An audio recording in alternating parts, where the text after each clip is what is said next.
All right. Good afternoon, everyone. My name is Charlie Cuno, AIA, and along with my colleague and co-chair Susan Brain, AIA of Perkins and Will, we welcome you to this AIA Chicago Interior Architecture Knowledge Community Details Program for 2024.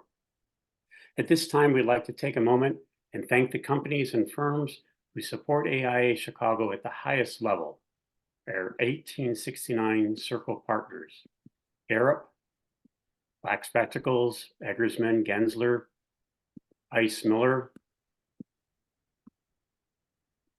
I just lost the view, so I apologize. Lurch Bates, Lamar Johnson Collaborative, Jan, Lighting Protection Institute, Miller Knoll, Norcon, Pat Clad Peterson, Perkins and Will, Ratio, Schuler Shook, SOM, Smith Group, and Stantec.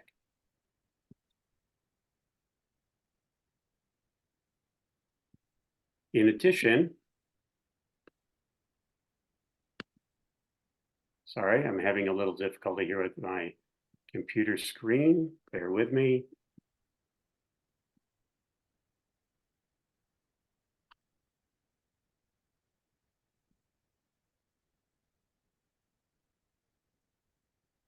In addition, we thank our Interior Architecture Knowledge Community friend sponsor, Cerami.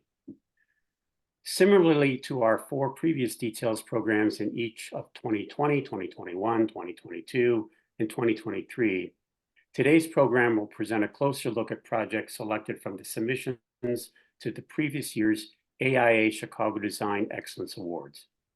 Today's projects have been selected from the submissions to the 2023 AIA Chicago DEA Awards for Interior Architecture, and all illustrate a point of entry, thus Entrez. Following the presentations today, we will allow time for Q&A. During the program, please note your questions in the Q&A box you should find at the bottom of your screen. You are all muted, and only the program presenters will be on screen. Accreditation for 1 CEU learning unit will be submitted to the AIA by AIA Chicago for all those who have provided their AIA member number. Also, please note that this program is being recorded and will be available next week for viewing on YouTube. In advance, I would like to thank Madison Young at Chicago AIA for her oversight, encouragement, and support, and in advance to all of today's presenters for their time and effort in participating and for sharing their distinguished projects and details. As we begin, let me introduce our presenters today. Stephen Carvilius, AIA, is a co-founder and principal of New Office. He received the Bachelor of Architecture from Illinois Institute of Technology, where he was also awarded the Henry Adams Medal for Academic Excellence. Stephen is dedicated to elevating the architectural standards on the west and south sides of Chicago, a commitment rooted in the belief that every community deserves the best of design excellence. Known for his attention to detail, Stephen approaches projects of all sizes with a commitment to excellence. Stephen is here to share the millwork assembly detail he crafted for the Lincoln Park condo project in Chicago. Eric Rothfeder, AIA, is the founding principal of the firm ERA, Eric Rothfeder Architect, in Chicago. Having earned a BA with distinction from Yale and an MArch from Princeton University, Eric began his studio here in Chicago after working in the offices of Diller Scofidio and Renfro and Levin Betts. Eric's work has been in publications including Domus and La Vanguardia, and his work has been exhibited at the BSA space in Boston and the Storefront of Art and Architecture in New York City. A respected educator, Eric shares his eagerness to learn as an adjunct professor at the College of Architecture at the Illinois Institute of Technology. Today, Eric will be presenting his entry millwork and light bright detailing at his State Street apartment project just south of the Loop in downtown Chicago. Juan Villafane, AIA, is a partner at Krueck, Sexton Partners here in Chicago. Following a Bachelor of Design degree with highest honors from the University of Florida, Juan earned a Master's of Architecture degree from the Graduate School of Design at Harvard University. His studies included a semester at the Federal Technical Institute in Zurich, Switzerland. With all his work, including large-scale projects such as the United Airlines Terminal 7 at LAX and the expansion of the U.S. Embassy in Buenos Aires, Argentina, Juan brings an attention to detail and a commitment to a connection to the respective urban context. Today, Juan will share a connection with an urban context, describing the entry stair for a repositioning project at 125 High Street in Boston, Massachusetts. The iconic and visionary industrial designer and former architecture student, Charles Eames, once informed that, quote, "The details are not the details. They make the design." While Eames may have been, quote, "nearly licensed," unquote, as an architect, his observations on the practice of impactful design have mentored us all and are confirmed with our projects today. And now the Lincoln Park condo remodel project with Stephen Carvelius from New Office.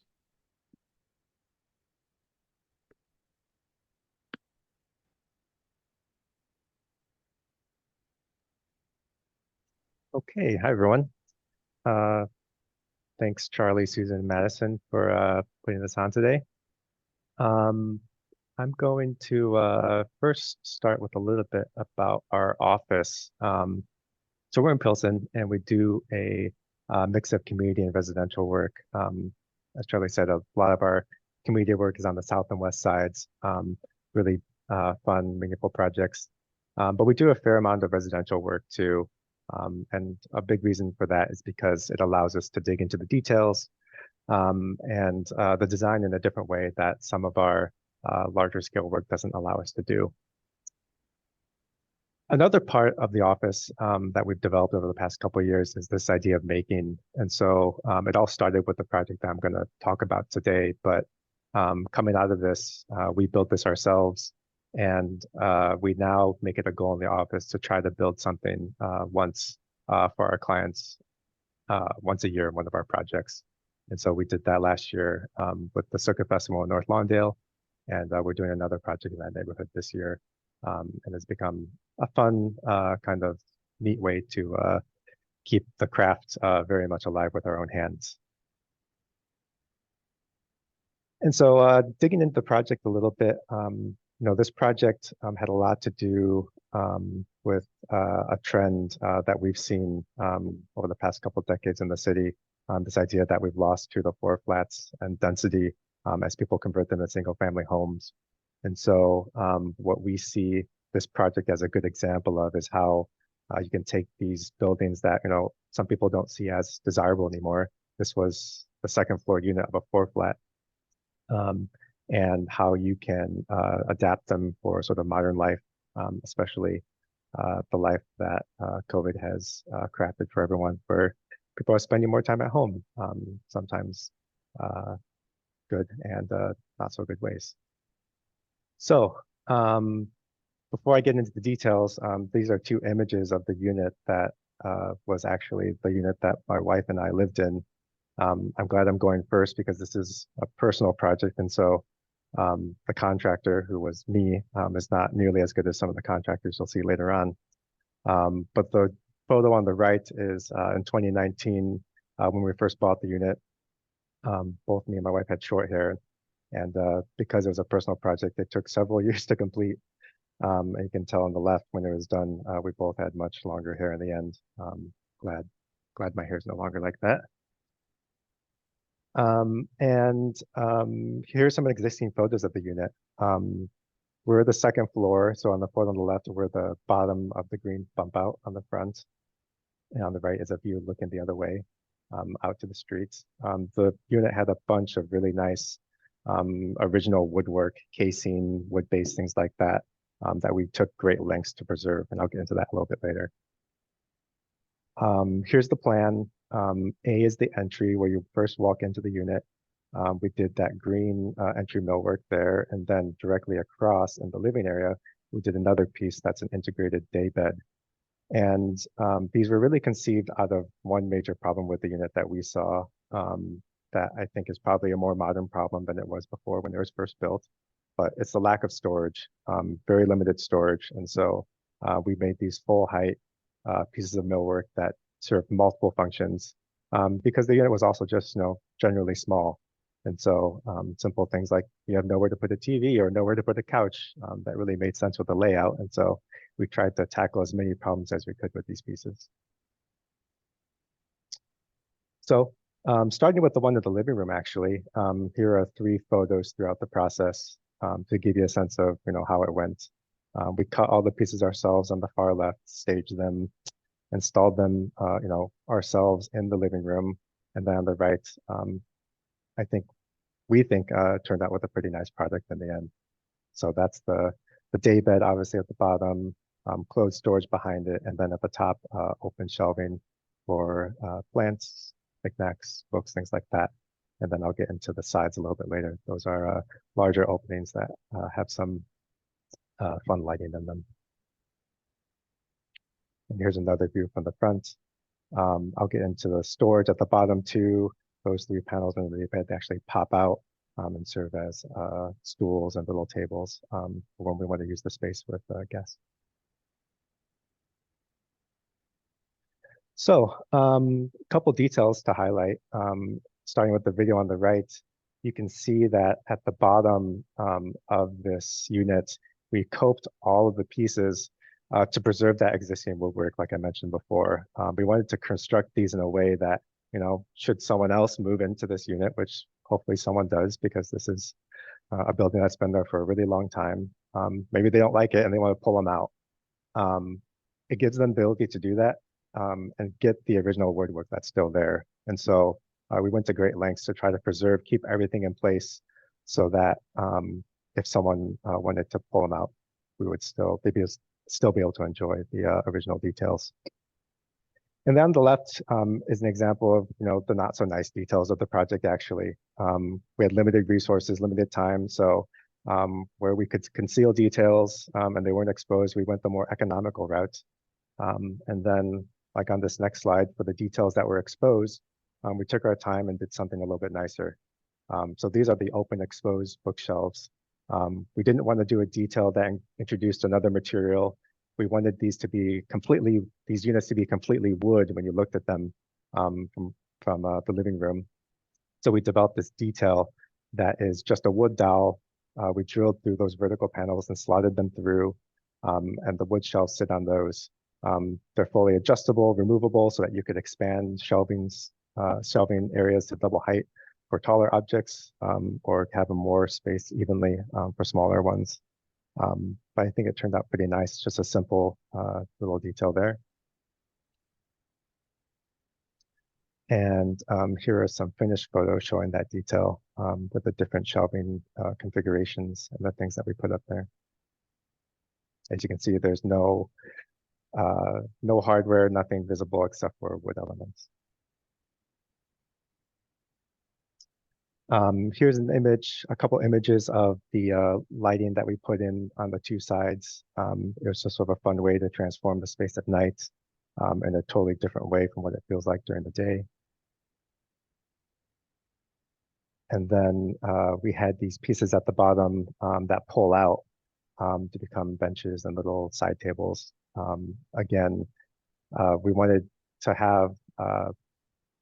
integrate these things that we couldn't store elsewhere in the house, like folding chairs and things like that. And so we came up with this idea that we could pull these things out. And we did this fun detail with those where we did this inverted drip. So we painted them upside down and let the paint drip down so that when they're right side up, it kind of looks like they're dripping upwards. So more of an aesthetic detail, but still something that we wanted to play with. And then the second piece. So this is right when you walk in the door. It's actually opposite of the piece I just talked about. Similarly, trying to pack as much storage as we could into this full height piece of millwork. So with this one, we went a little bit of a different route where we used this arch motif. The previous one, as you could tell, was very rectilinear, square rectangular openings. But here we used this arch at different scales to achieve different things. So at the largest scale, it's the coat closet with the curtain on the right. Moving down, it's the openings to store our shoes and put those on display. And then at the smallest scale, the little handholds to open the doors at the top. We stored things up there that we didn't get to very often, like luggage and things like that. But trying to keep it as simple, as minimal as possible, utilizing, as few geometries as possible. But a lot of the same details that we did in the last piece of millwork too. So you can tell on the sides, the base actually sneaks in this gap between the casework and the wall so that we could preserve all of that wood trim again. All this woodwork is made out of red oak, something that we think ties kind of well with the original woodwork and sort of the warm and kind of reddish nature of it. And then we also had to work around things like the radiator, things that we obviously didn't have the budget to move.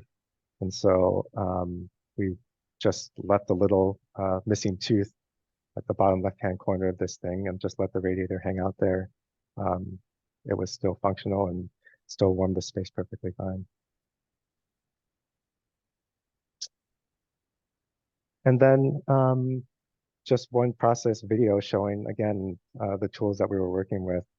We did all this in our side yard, and in the end, I think kind of surprised ourselves with how well it turned out.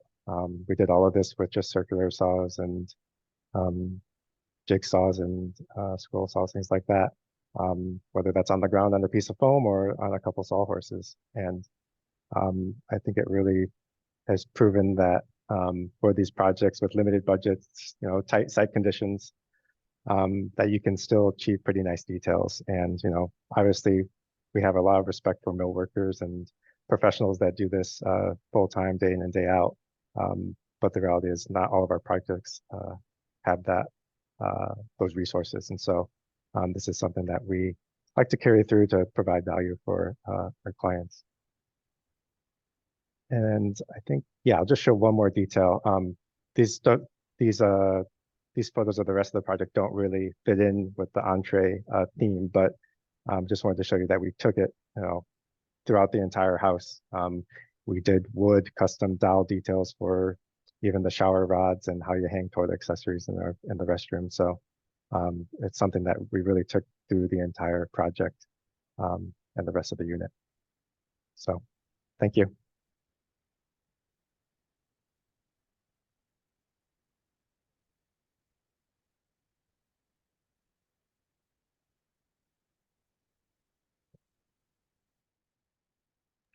Charlie, you're muted.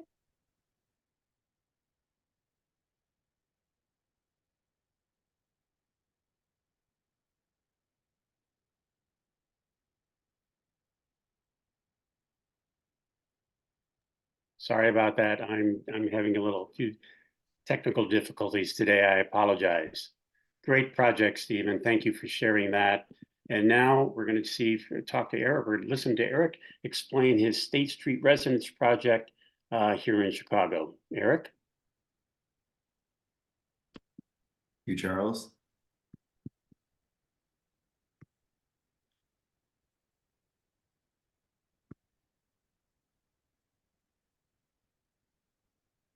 Hi, everyone.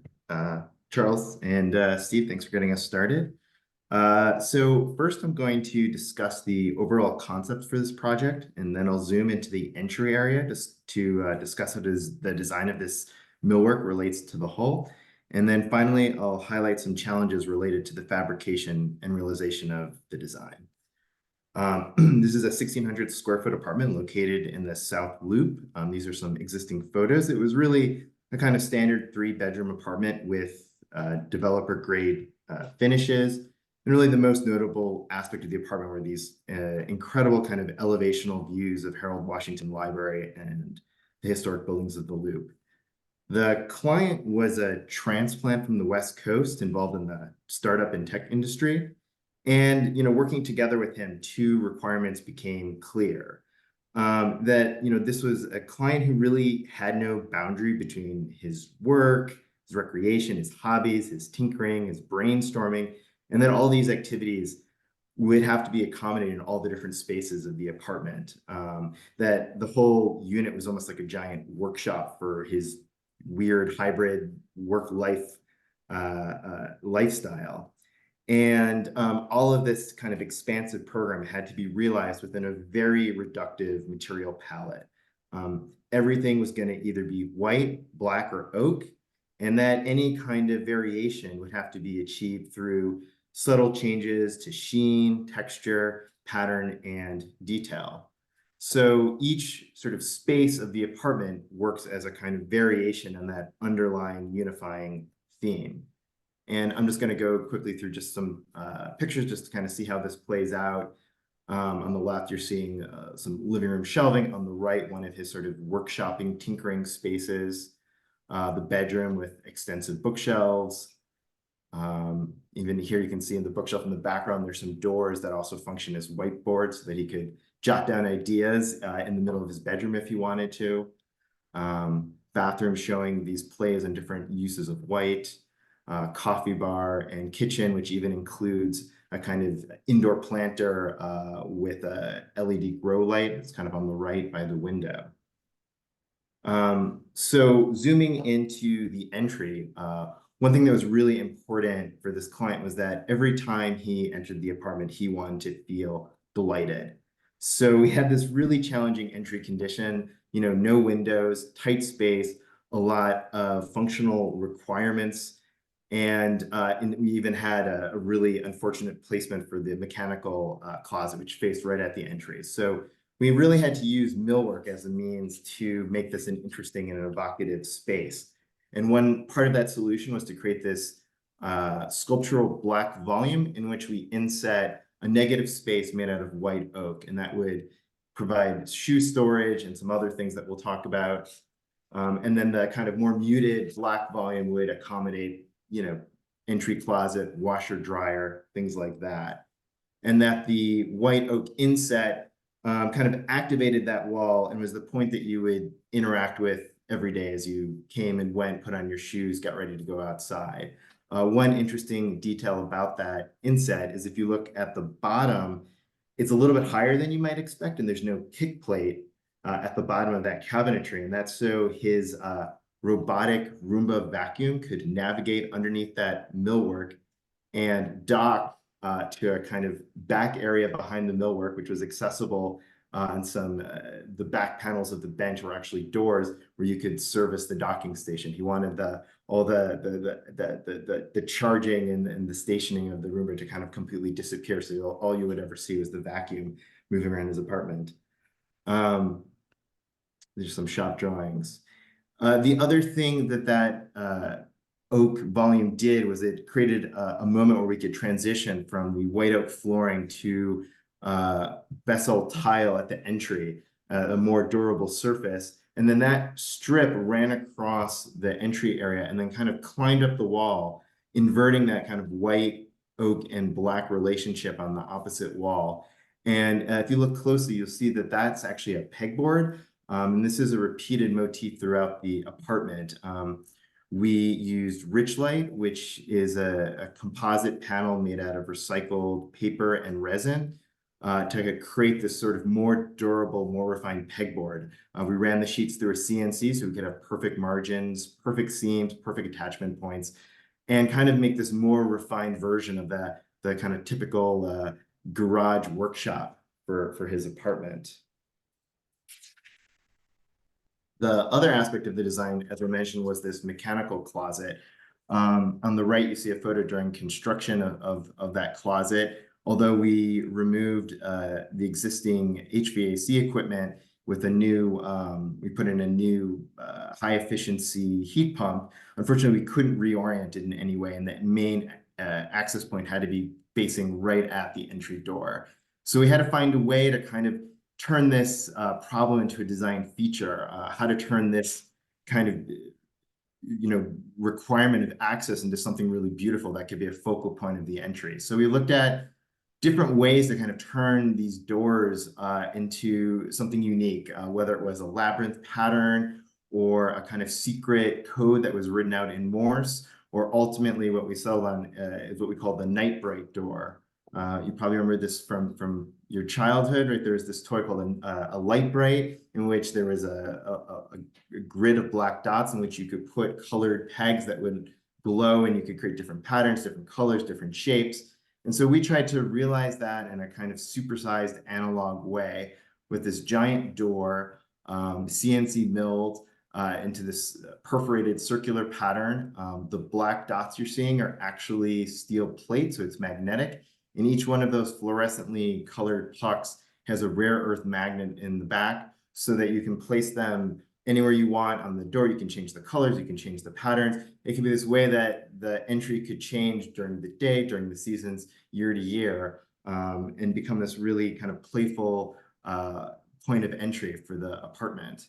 And for me, this also relates back to that pegboard, right? We're sort of taking that pattern, we're sort of supersizing it, we're sort of inverting the materiality or in color a little bit, and we're taking something that's maybe playfully functional and making it purely about play. And here you can see that giant door opening up to reveal the mechanical closet.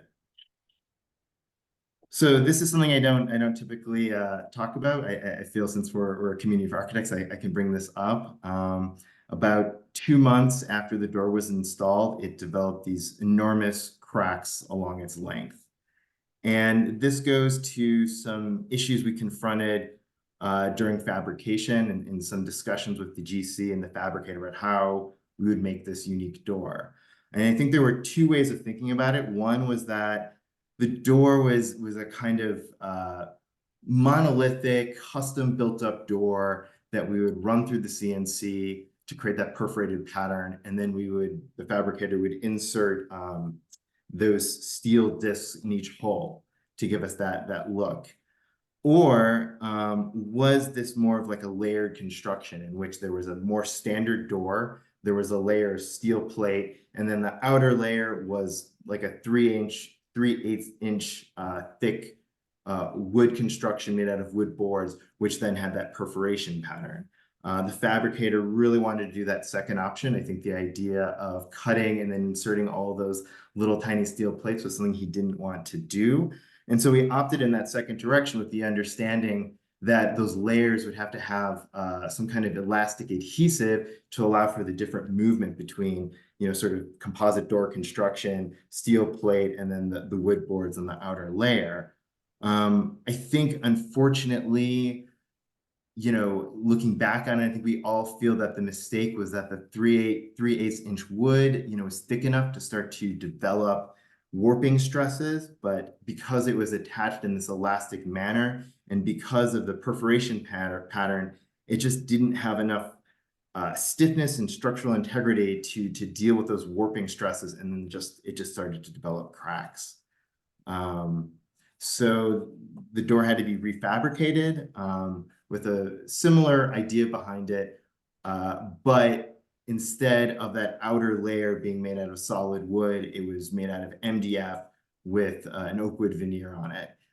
Because the substrate was MDF, the veneer had to be masked off, and the inside of those circles, right where you would see the exposed MDF, had to be painted black to match the steel plate behind it. On the right, you can see the version of the second construction. I think it still looks quite beautiful.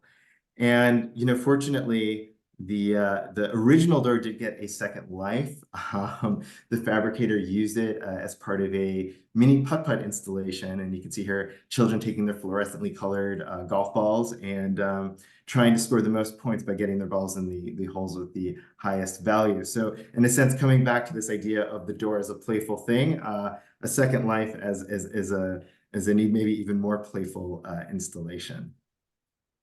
Thank you. In today's world of sustainability and stuff, that was a great story to see that door got reused. I appreciate that. Thanks for sharing, Eric. Great project. And now our final project today is the 125 High Street project with Juan Villafane of Krueck Sexton Partners. Thank you, Charlie. Let me see if I can figure out this sharing stuff.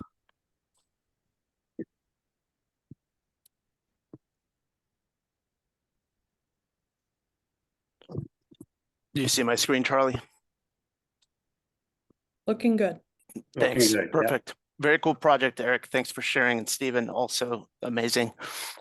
So I wanted to start the project conversation to just point out that there's a lot of people that are involved in any project, obviously. But in this particular case, there's a couple of folks that are worth pointing out. So the mill worker is called C.W. Keller, and it's one of the rare moments where we've actually were able to influence the selection of the mill worker. They were kind of pre-approved, and they're really quite exceptional collaborators, so worth pointing out. And of course, my colleagues, Jiang Qiang and Jason Roberts, who were struggling all of us together through the pandemic. This is actually a project that started pre-pandemic, and then it was constructed during the later parts of the pandemic. So kind of a tricky thing to do when you're working remotely in a project that's not in your city. So on that question of not being in the city, the project is in Boston. It's on the waterfront. It's really a commercial area, as you see here, a lot of high rises. But the context is not just the city. It's actually also the world that we're living in now, with a high office vacancy like we've never seen before. So in Boston in 2023, we had an 18% vacancy rate. By way of comparison, Chicago is a little higher, and Boston was historically much lower. And I think that goes back to the intelligence of our client, Tishman Speyer. They are always racing towards the front end of very robust Class A buildings. So they were already imagining having this fitness center prior to the pandemic, but it became even more important after the pandemic to really position themselves to have a great building with really exceptional amenities, such as a fitness center. The project is located within the center of this pretty massive development at 125 High Street. It's 1.8 million square feet of office space. So you can imagine how important it is to have that office space leasable. And the fitness center is on the second floor facing the main atrium, which is really an interiorized street. It's a pass-through for folks. And if we look at the plan, just to kind of orient ourselves, excuse me, on the left side, there's a part plan where you see our entry stair labeled number 2. And next to it was another part of the program, which was a golf simulator, which we made very theatrical on purpose, facing that atrium. And that finally leads you up to the main entrance. Pardon the ringing of the bells outside, if you're hearing that. So 125 High Street is this significant atrium. You can kind of get a sense of the scale of it from here. It's covered in stone, very richly colored. It's a nice space. It's definitely of the time from the late 90s. But this is really the context of what we're working with. And the stair that we developed for the fitness center was part of a stair structure that did exist originally. So this stair riser and the treads that you see here are something that exists. And we were really trying to contend with the tightness of the configuration. It was really a space that did not feel particularly well choreographed. It was, as you can see at the bottom, very constricted. And we really thought about that, whether or not there are any opportunities there to do something a little more intentional, if you will. And that's really the way we thought about it. We realized, again, that we weren't necessarily able to change the depth of the landing, but could that compression that happens through the previous layout, could we take advantage of that to really play with compression, with lighting, with other things to really make it feel like a choreographed move? And part of that choreography is really part of a conversation about what it means to go from your office environment to go work out, right? I love this image from Rocky where he's running up the stairs. And I think when people go and do exercise, they really transition. You change clothes to do this. There's a whole transformation that you go through before you go do exercise. And certainly if you're around your coworkers doing exercise.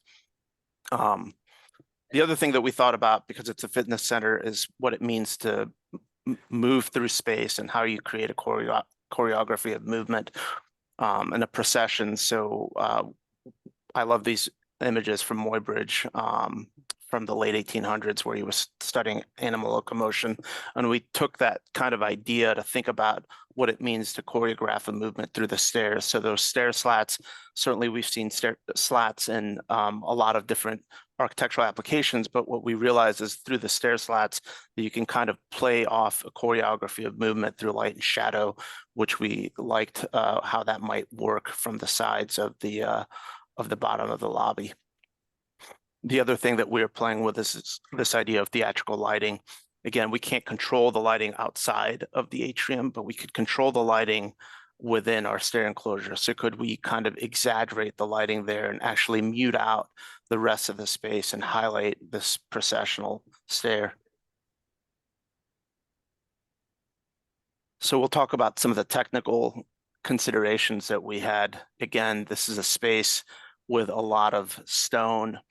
And again, it's a very rich space in that there's a lot of different kinds of stone, but it wasn't necessarily a particularly warm space, a space that people will be interacting with the different materials. So we thought about how it might be appropriate to use something like wood in this particular application, just because, again, it refers back to something that you might touch and it would be warmer and richer. But how do you use wood in a commercial space? And is it okay to use wood in a commercial space when there's flame spread requirements, et cetera? So this is a handy resource perhaps for you when you're considering using wood in a commercial application. It's the AWC guide, American Wood Council guide for flame spread ratings, and it shows you all the different flame spread ratings. So we didn't actually have any issues. We are complying with the requirements, but again, a useful guide if you're ever thinking of using wood in these applications where life safety may require a particular kind of flame spread rating.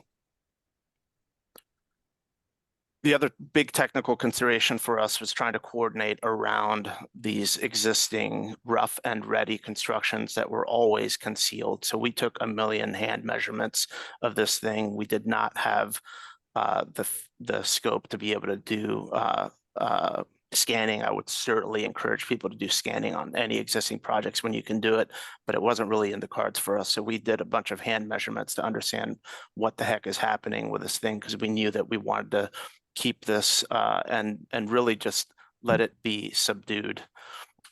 And we thought a lot about how the integration of our new work would go onto this thing. So we developed very detailed drawings to understand, again, what the potential way of connecting to this is. So we thought about the steel application, how it would go first, the way that the railings would be attached to that steel substructure, finally the shell and how it would work around it, and so on and so forth. And in the end, C.W. Keller, again, the mill worker, their shop drawings really did reflect our original intent quite well. So this is actually from their shop drawings. So always neat when you can see somebody developing shop drawings in 3D. So very sophisticated mill workers. But of course, there's always issues, as Eric pointed out earlier. We did do a lot of very detailed drawings, but as the construction demolition started to happen, we put in a specific time. This is one of the smartest things that we did. We put a specific time to double check dimensions around the openings because we weren't 100% sure what was happening at the top of this condition, and that beam was completely concealed. And so what we learned through this is that the stringer of the stair wasn't quite aligned in the way that we expected with some of the structure above. So we basically ended up having a bit of a misalignment with the slats that was required. And we developed a detail with C.W. Keller. We actually reincorporated back into our drawings, but we actually created this kind of funnel effect, which in the end, we think works quite well. And you don't necessarily read it, but it was really constrained by those existing conditions, which I'm going to go back to for a second, just to look at that set of detail. So again, if one can build in this moment to look at the demolition, you can learn a lot from it because you can't always see these things in the very beginning.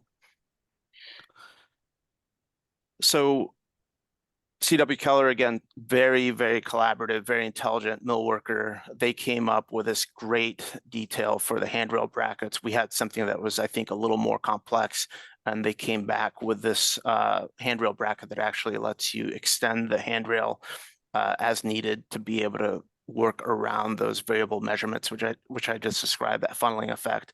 And what they did first, which is really, I knew these guys were great when we came to a field meeting, and they came with this 3D printed model. It's bright green, so we made it black and white here, but it just showed how proactive they were in thinking about how to think about these things and prove to us that they're thinking ahead of some issues.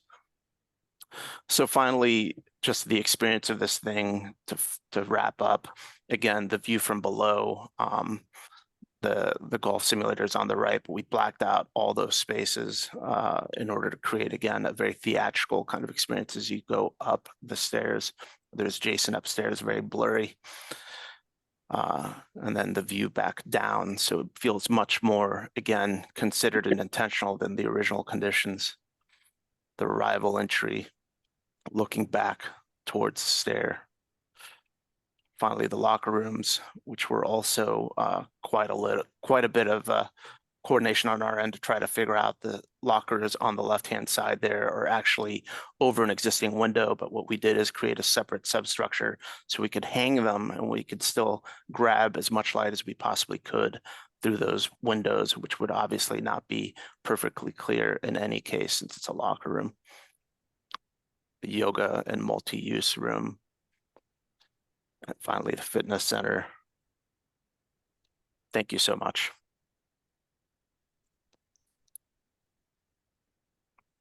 Really extraordinary. Thank you so much.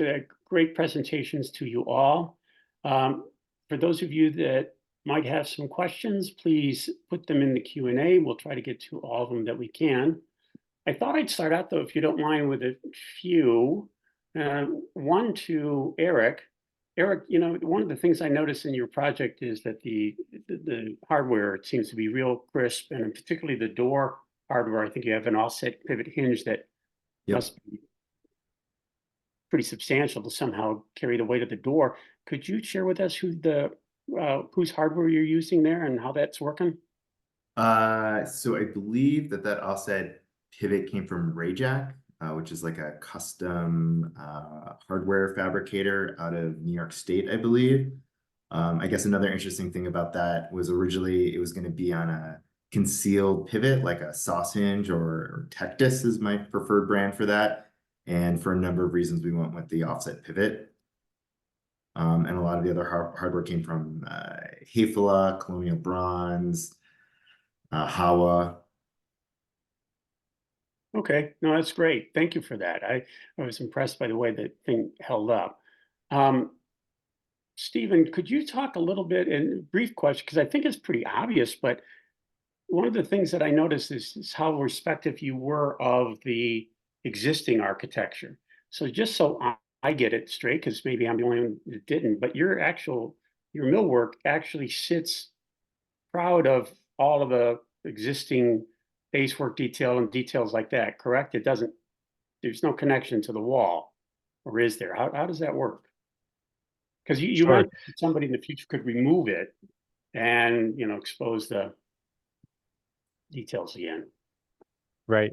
Yeah, it is connected to the wall on the floor. It's just anchored. No, nothing special there, but we figured those were places that were easily patched, and you know, there's no real significant value to, you know, patching the plaster or patching the floor. But that baseboard, you know, if it were I guess a more traditional construction, you probably take out that baseboard and you put in the millwork and you cut it around. But yeah, we wanted to keep that because that's something once you take out, you're never going to get back. And so those were pieces that we deemed, you know, significant enough that we would work around them and avoid fastening through them, avoid taking them out altogether. Oh, that's great. And then one for Juan, just out of curiosity, would you mind going back and talk about a little bit more about that? Because again, the detail that your millworker came up with for the handrail support, pretty clever. Sure. So they basically created a CNC cut bracket that was attached with a fastener to a pivot that actually created the connection to the wood handrail. And I think that real innovation is the process, in my mind, in that they came in with a thought about how to do this. They presented it right away and they gave us the actual components. We didn't have to think about whether or not it would work or not. It was really clear from this 3D printed object that they came in with that, yes, this is a very clean, simple way of doing it. Looks sharp, no issues. Okay, great. Well, we've got a couple questions on the Q&A, so if you don't mind, I'll try to get in as many as we can. For Juan's project, how did you treat the wood in the locker room? I don't remember the exact material itself, but we basically had a clear sealant. Every piece of wood is off of the ground, so we have stainless steel hardware and brackets that were all separated from the ground. But the real answer is that we made sure with the mechanical engineer that these things were properly ventilated, because ultimately if you have humidity, et cetera, there would be movement. But the pieces are actually all discrete, so that movement is quite contained. They're not actually interconnected with themselves, so there isn't a lot of movement individually because they're all discrete elements. It's a good question because moisture concern is such a huge problem in that application. And I'll tell you, the more I see these projects, and I've enjoyed it every time we've seen these things, that occurred to me just today. So I'm glad that question got answered. I wasn't putting together such elegant space that, wow, it's in a steam room kind of place. But High Street, did you work with a mill worker during the design process or just during construction shop drawing phase? Yeah, No. Oh, go ahead. Oh, no, sorry, that's you. Yeah, the High Street. I'm sorry. Yeah, for Juan. No, we had them come in after. So we had a 3D model. It was absolutely fully developed. Jason worked really hard on that 3D model. But they were not involved in the design process. As much as we like to do that, what we've learned is that actually that can hurt us in the end, because we'll build all this good graces with phenomenal fabricators, and if they don't get the job, which often happens, it just destroys relationships, to be honest with you. So we had enough experience to know what we thought was technically feasible. The overall steel framework was developed with our structural engineers, so we knew that that worked functionally from the point of view of again, engineering. But we unfortunately did not have the luck to be able to work with them ahead of time.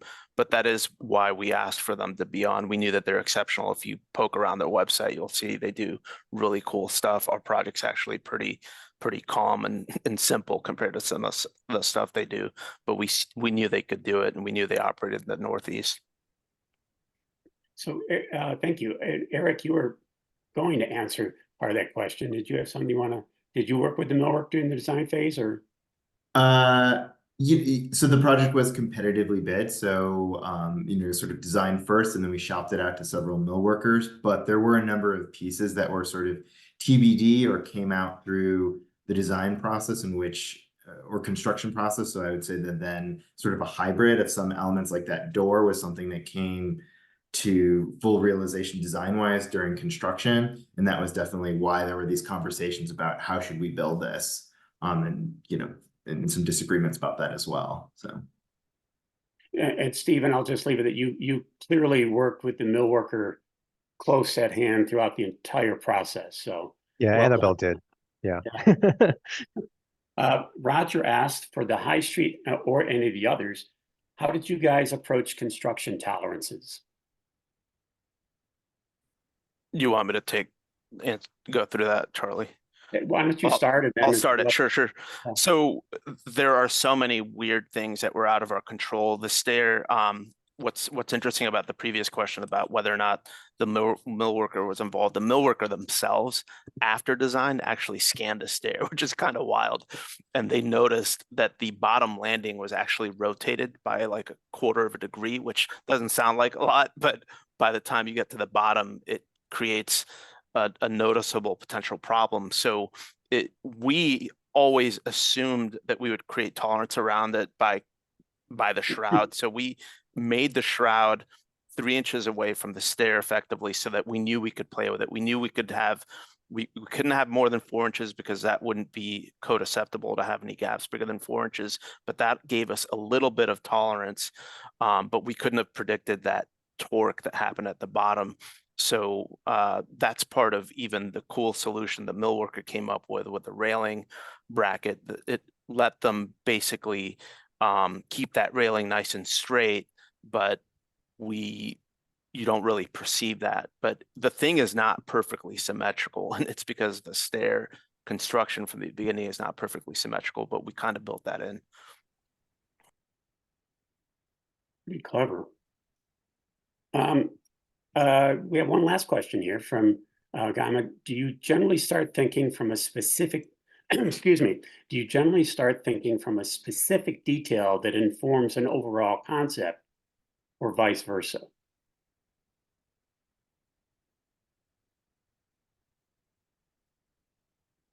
Any of you? All the above. You know, go ahead. I was gonna say, we typically start with the overall concept, but I think similar to probably how Juan works, once we start to get into the details, which is pretty early, it's a circular process. You zoom in, you zoom out, you zoom in, zoom out, and they're constantly informed of each other. But we do start with the overall concept and functionality first, I will say.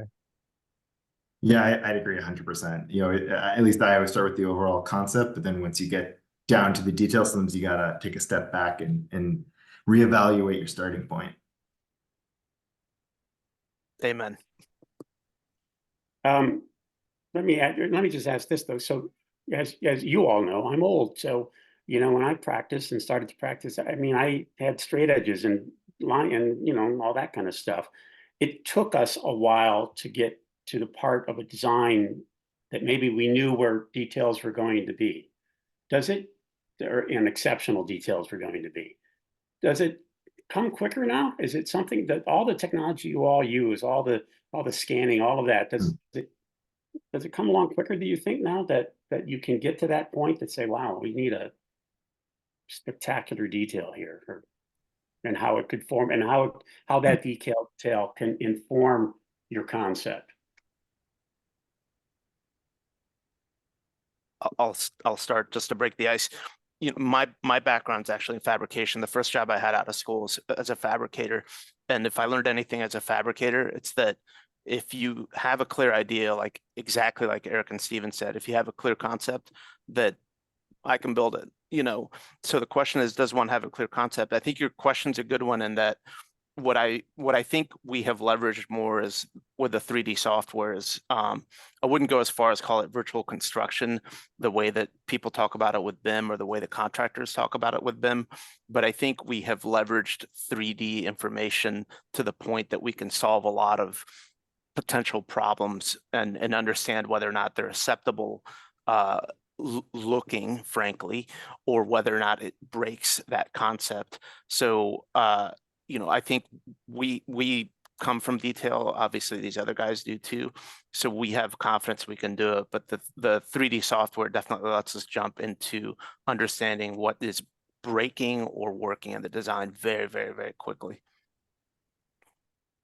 Yeah, I agree. I think the 3D software, aside from like issues of construction detail, it allows you to see a lot of conditions very quickly, even conditions maybe you weren't even focusing on, right? Like if you're sketching by hand, maybe you'll just always return to the same things. But when you kind of have the 3D software, it's like, is there some resolution in 3 dimensions that you haven't been thinking about, and then you see it and it's like a red flag, and then you have that opportunity to quickly make sure you're resolving it correctly. And I think that's one of the nice advantages of the software.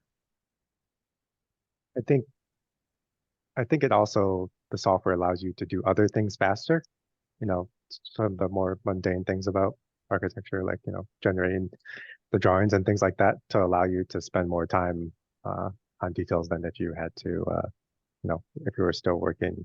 And we still do sometimes work with lines and circles, but less. And so the lines and circles, I think, took up more time of the process, where it's taken less time to allow you to dig in earlier and sooner and dedicate more time into some of the projects. Though sometimes that the time that you gain is just given to the project because everything's so fast tracked these days. And this will be the last thing, because, but you know, as you say that, so I had a colleague of mine years ago, older guy, older than I was actually, loved what would happen with the computers and what images came across. Always thought that you could make them, that part of the problem was when young people saw those images, they thought it was right because it was on the computer. And his thought was always you could make a mistake real quick in those buttons. So does technology today allow us to get to that point where we know potential mistakes quicker? Eric, you were nice enough to share that one, and I know that was probably more of a fabrication deal, but does all the technology let us get it to that point that we saw, or maybe we're solving more problems than we used to because we can see them quicker and more accurately? I'd agree. I think so, from my perspective, yeah. Well, all right. Well, listen, I want to thank you all for your participation today. To Stephen, Eric, and Juan, thank you to all of our guests for your attendance today and your support of AIA Chicago. We hope you found today's program informative and influential. Please stay in touch with AIA Chicago and be looking for upcoming programs from all of our knowledge communities. One little dig here for those of you in Illinois and Chicago, if you have not already done so, get out and vote today. We wish you all continued success and an innovative rest of your day. Thank you very much to all of you. Thank you. Well, Thank you. Thanks.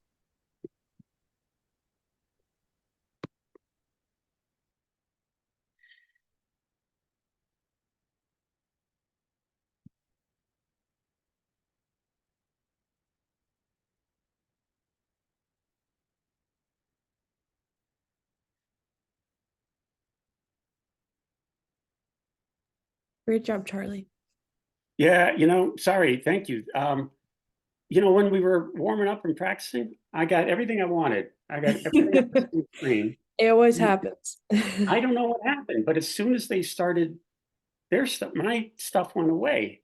And so I've had a little bit of a difficulty there, but I think No, it you went. got through it. It flowed really nicely after you figured it out. Yeah, well, thank you for that.